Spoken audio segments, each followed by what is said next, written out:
Космические имена на карте города Якутска. 12 апреля 1961 года Юрий Гагарин стал первым человеком, совершившим полет в космическое пространство. Ракета-носитель «Восток» с кораблем «Восток-1», на борту которого находился Гагарин, была запущена с космодрома Байконур, расположенного в Кызыл-Ордынской области Республики Казахстан. В этом году отмечается 60 лет со дня полета человека в космос. Проводятся различные мероприятия, акции, конкурсы. Республиканская библиотека для слепых. В рамках всероссийской акции «Библия. Ночь. Книга. Путь к звездам» также присоединяется к этой знаменательной дате. Друзья, а какие же космические имена знаете вы на карте города Якутска? Давайте узнаем вместе. Поехали! Центр культуры и современного искусства имени Юрия Алексеевича Гагарина. Центр находится на улице Можайского, 25. История Дома культуры неразрывно связана с историей Гагаринского округа, с историей авиаторов, поколениями, проживающих здесь. Мы побывали в гостях в Центре культуры и современного искусства имени Юрия Алексеевича Гагарина. Директор Евдокия Петровна Винокурова рассказала о деятельности центра. Наш Центр культуры и современного искусства имени Юрия Алексеевича Гагарина открылся 13 сентября 2020 года в день города Якутска. В нашем центре на сегодняшний день работают 22 клубных любительских формирования и кружков. Мы стараемся придерживаться современных направлений. Это фото, видеомонтаж, театр моды бриз. Также у нас есть кружок по английскому языку, кружок синтезатора, вокала. Имеются кружки по рукоделию, по декоративно-прикладному искусству, а также по шитью. Кроме того, у нас есть многофункциональный зал, который мы называем «Творческое пространство Космос». Там проходят всевозможные выставки. В этом году большой юбилей, знаменательный для нашей страны. Это 60-летие полета Юрия Алексеевича Гагарина в космос. И в этот день, 12 апреля, у нас состоялось торжественное мероприятие, посвященное этому событию. Мы подготовили специальную концертную программу и также документальную хронику. 14 апреля у нас состоялся финал первого республиканского молодежного фестиваля «Путь к звездам», в котором приняли участие 255 детей из 13 вузов республики. Сквер имени Гагарина. А напротив центра есть сквер, названный в честь первого космонавта Юрия Гагарина. Небольшой сквер на пересечении улиц Гагарина и Можайского. Это массивный бюст с основанием общей высотой более 2 метров. Флаг города Якутска. 6 сентября 2013 года космонавт, герой России Федор Юрчихин поздравил якутян с Днем города, находясь на Международной космической станции. По просьбе своего друга-якутянина он взял с собой флаг Якутска, и данный флаг установлен в аэропорту города Якутск.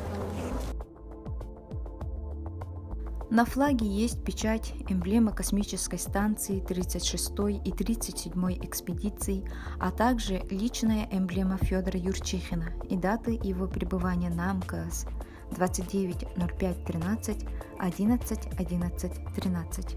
Институт космофизических исследований и аэрономии имени Юрия Георгиевича Шафера. Институт носит имя своего основателя, советского космофизика Юрия Георгиевича Шафера, бюст которого установлен у входа в здание. А сам институт находится по адресу проспект Ленина, 31. В 1947 году на основе Якутской научно-исследовательской базы Академии наук СССР была организована первая в стране станция космических лучей, первая из всесоюзной сети станций.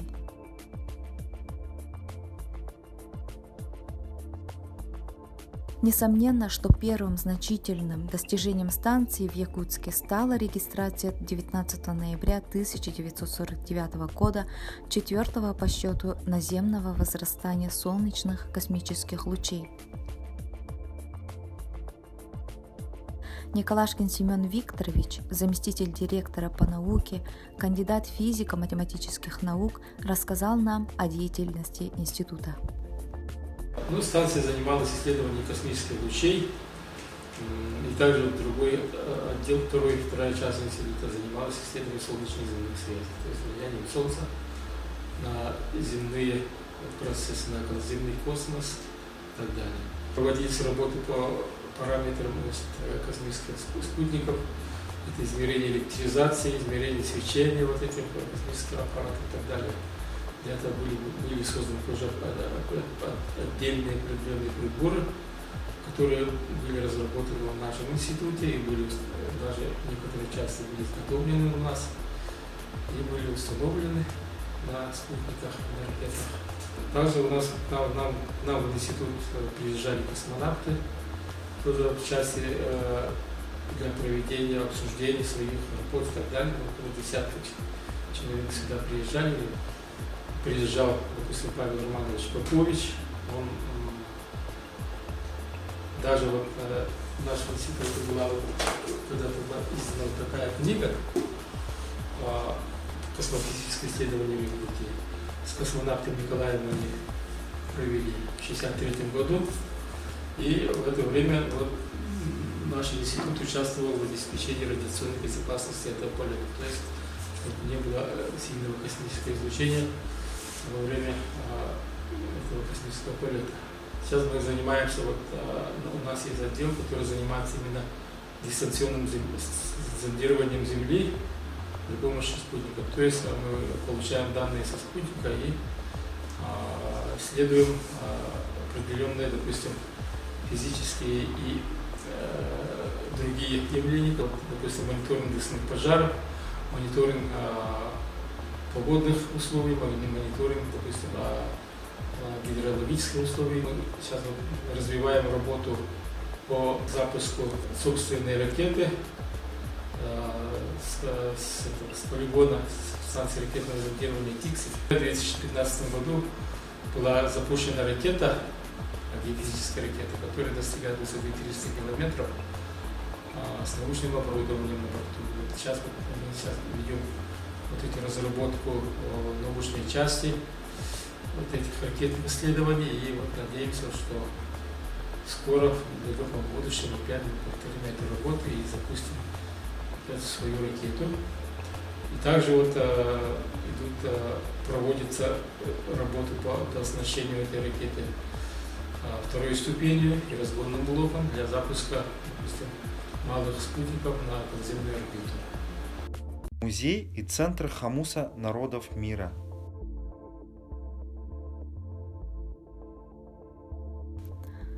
Якутский Хомус также вошел в историю космоса. Елизавета Мигалкина провела экскурсию по музею Центра Хомуса народов мира.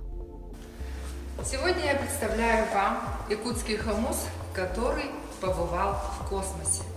В 2011 году наш Якутский Хомус, изготовленный мастером-изготовителем Реворием Чемчоевым Чемчаус из Вилюйского улуса, пробыл в космосе 192 суток. В орбитальную станцию «Мир» его с собой взял космонавт, герой России Олег Кононенко. Якутский Хомус с изображением бегущего оленя был в космосе и еще звучал в руках Олега, который брал перед полетом несколько уроков игры на хомусе.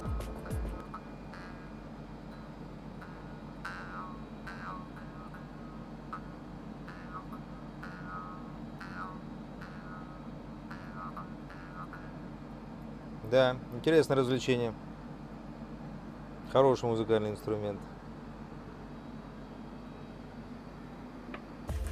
Отправка на орбиту музыкальных инструментов – давняя космическая традиция.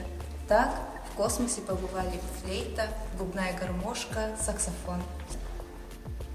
Мы рады отметить, что около 3000 раз этот наш якутский хамус обернулся вокруг нашей голубой планеты. И как символ культуры, как символ духовности якутского народа был вестником, посланником всего сущего на Земле и во Вселенной. Также мы рады представить униформу космонавта, любезно предоставленную космонавтом Мира России Олегом Кононенко. Униформа синего цвета с бейджем с именем космонавта.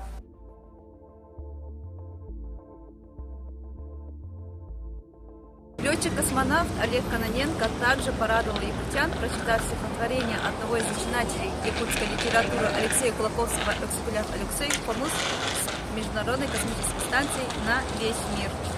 Как вы знаете, в свою третью космическую экспедицию я взял томик Алексея Алексеевича Кулаковского, классика якутской литературы.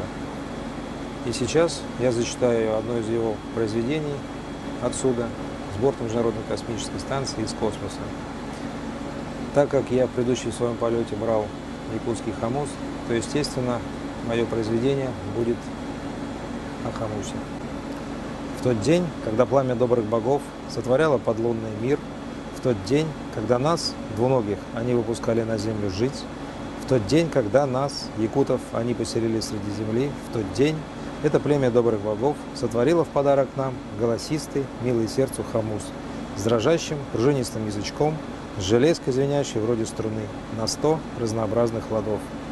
При этом племя добрых богов, не жалея самых красивых слов, разноцветных, как пригоршни ярких бус, заклинали сотворенный хамус. Основу, планку, мы из отборного сделали железо, зажимы, винтики, мы из крепкого сделали железо, кольцо, петельку, мы из твердого сделали железо, язычок, пластинку, мы из чистого сделали железо. Певучими голосами разных племен мы хамус напитали, певучие речи разных племен мы ему нашептали, напевные говоры разных племен мы ему сообщили, сладкозвучными песнями разных племен мы его наделили. Свист и трели самых различных птиц мы в него заключили, дуновению легких воздушных струй мы его научили. Всем, кого одолеют несчастье и горе, пусть поет свои песни, дух пускай просветляет, а тоску прогоняет. Пусть поет свои песни в дни тяжелой печали и кручины и скорби, пусть поет свои песни. Боль пускай унимает, раны пусть заживляет, пусть поет свои песни. Чтоб бороться, сражаться, чтоб в борьбе не сдаваться, пусть поет свои песни. Пусть в труде помогает, пусть усталость снимает, пусть поет свои песни, когда отягченные семьями, когда изнуренные голодом, когда от борьбы ослабевшие, когда от трудов отощавшие, к вечеру, морозом теснимые, к ночи, темнотою загоняемые, соберутся якуты в свои жилища, в тесные гнезда из жердей и дощечек, для тепла обмазанные навозом, и начнут, чтобы скоротать проклятые ночи, сказки сказывать, да вскоре наговорятся, песни петь, да вскоре напоются, игры играть, да в скорости наиграются. Тогда от лежания вяло, тогда от недоедания слабым, умом от бездействия захеревшим, тогда-то заиграем хамус свою песню. Тогда-то этой песни хамус верни их к жизни, душу их ободри, сердце их обогрей, грусть печаль погаси, ночи долгие скрась, одиночество сгладь, думы черные их развей, дни весенние к ним приблизь. А когда наступит милое лето, а когда тепло одолеет стужу, укротит, сокрушит морозы, все снега на земле растопит, все луга цветами украсит, небо сделает голубым и ясным, изобилием одаряя, радость в будущем обещая, голодного делая сытым, тощего делая жирным, слабого делая сильным, упавшего на ноги поднимая, небо птицами наполняя, насекомых плодя без счета, всех зверей кормя до отвала, всех людей превратив в довольных, из несчастных да из голодных, даже лодырей беззаботных, благодатью не обездолив, вот тогда-то зеленым летом будут праздновать люди праздник, славословие добрым духом. Сперва малый Исаах состоится, то есть праздник в пределах рода, потом средний Исаах состоится, то есть праздник родов соседних, а потом Исаах великий, а потом Исаах широкий, праздник всех веселых якутов. Будут бурные игры, будут буйные танцы, будут звонкие песни. Там же игрища ловких, состязания сильных, смелых и быстрых, и метких в свой черед состоятся. Вот тогда-то твоя забота звучным голосом и напевом эти игрища приукрасить, эти празднества сделать ярче, а сердца и души светлее. Так сказали белые старцы, так великие старцы велели. Алексей Елисеевич Кулаковский с Международной космической станции.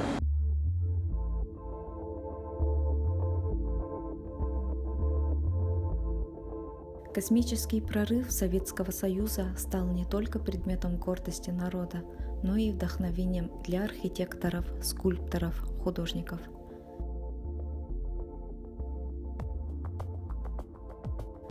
Кроме космических точек на карте города Якутска, по республике есть немало объектов, которые связаны с космосом.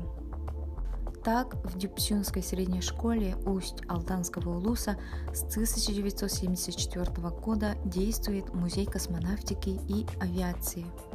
Основателем этого музея является Иван Данилович Жирков.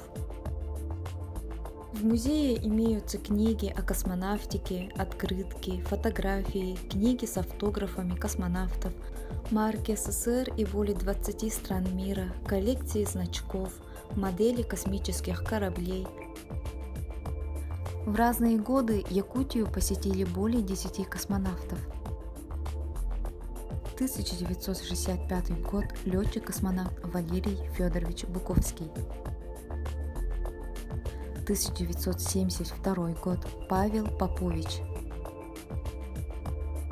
1986 год – летчик-космонавт Владимир Ляхов. 1987 год – летчик-космонавт, Герой Советского Союза Геннадий Сарафанов. Даже спустя многие годы эти космические имена напоминают нам, что всегда нужно стремиться к высокому и достигать своих целей. Спасибо за внимание.